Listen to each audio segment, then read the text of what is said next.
En 1991, Enrique Peña Nieto presentó su tesis para obtener el título de licenciado en Derecho por la Universidad Panamericana. La tituló El presidencialismo mexicano y Álvaro Obregón. Una revisión a la tesis evidencia que el hoy presidente de México plagió al menos 197 párrafos de los 682 que integran el texto. Es decir, casi el 29% de su tesis fue robado de las obras de otros autores. Enrique Peña Nieto plagió párrafos textuales de una obra escrita por el expresidente Miguel de la Madrid sin hacer referencia a él ni citarlo en la bibliografía. También se atribuyó palabras de al menos 10 autores, entre ellos el historiador Enrique Krause y los doctores en Derecho Diego Valadez y Jorge Carpizo. El plagio al expresidente de la Madrid es el más escandaloso. Peña Nieto reprodujo íntegros al menos 20 párrafos de su libro Estudios de Derecho Constitucional, publicado por la UNAM en 1977.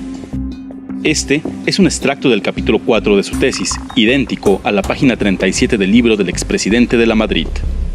Después de esta crítica general, Carranza señaló que los derechos individuales que la Constitución de 1857 había declarado como la base de las instituciones sociales habían sido conculcados sistemáticamente por los diversos gobiernos, que las leyes del juicio de amparo, ideado para proteger aquellos derechos, no habían hecho otra cosa que embrollar la justicia.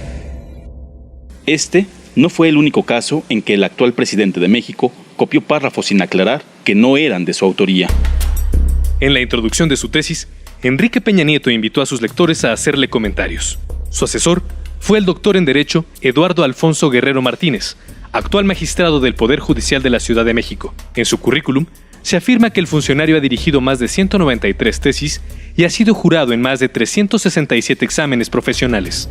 En la revisión hecha al texto, puede verse que Peña Nieto también copió de manera textual párrafos completos de libros como el de Linda Hall, académica de la Universidad de Nuevo México, de otros historiadores como Alberto Morales Jiménez, Víctor López Villafañe, José María Calderón y Emilio Rabasa.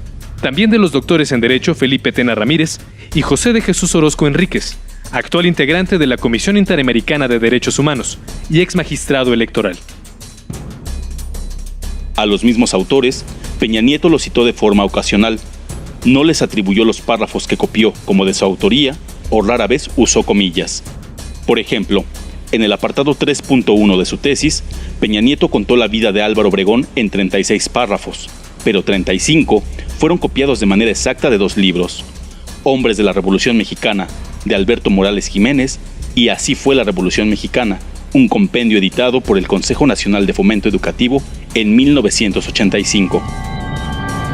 El ahora presidente no aclaró la procedencia de los datos ni puso entre comillas ningún párrafo.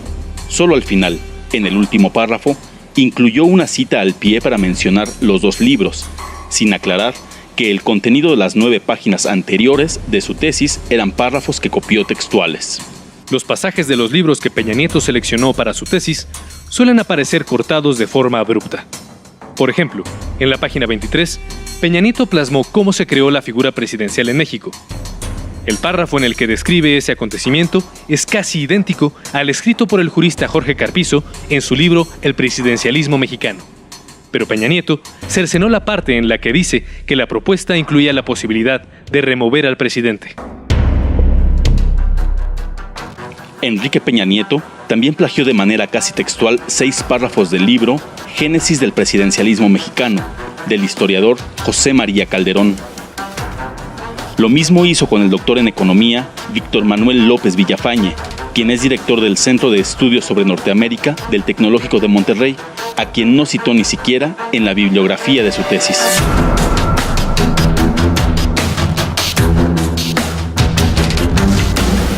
La Biblioteca de la Universidad Panamericana conserva 3 ejemplares impresos de la tesis de Peña Nieto, mientras que la Biblioteca Central de la UNAM tiene una copia más en formato de microfilm. Ambas universidades, en sus reglamentos y campañas, condenan el plagio entre sus estudiantes.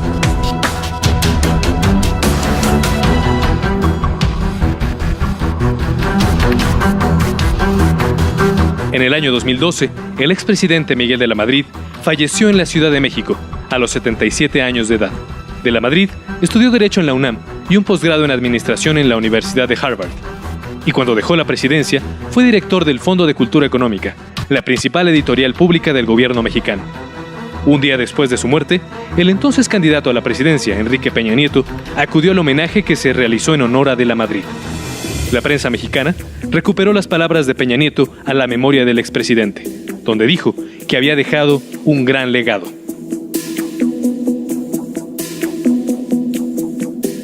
De la biografía de Enrique Peña Nieto se conocen varias cosas, incluyendo escándalos como la Casa Blanca, polémicas reformas como la educativa y la energética.